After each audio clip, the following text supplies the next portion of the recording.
Okay, so right now and finally, let's use ChatGPT for translation. Now, let's take this piece of text over here, and I'm going to say, hi, or just please translate this to German. And remember, you have to be more specific.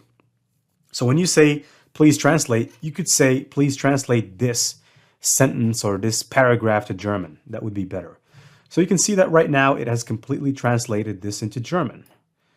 Now let's compare between this translation and Google Translate. Now let's go to Google and let's search for Google Translate, right? Google Translate.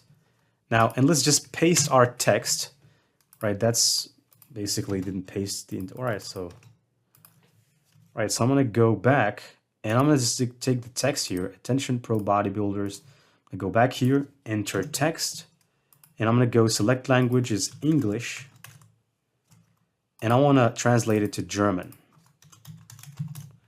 All right, so there you go, translate to German. Okay, so let's just compare now between the ChatGPT translation and the other one. So, all right, so you can see that there is a difference. It would seem that ChatGPT's translation is better than basically the translation of Google Translate. All right, so that's pretty much solves it. So ChatGPT can also work as a translator. So if you're on Fiverr working as a freelancer, please, this is a great revenue stream for you that you can open up. There is people that are going to pay you for a translation work out there. Just tell them, hey, I can translate whatever you want me to translate, and go and just translate stuff.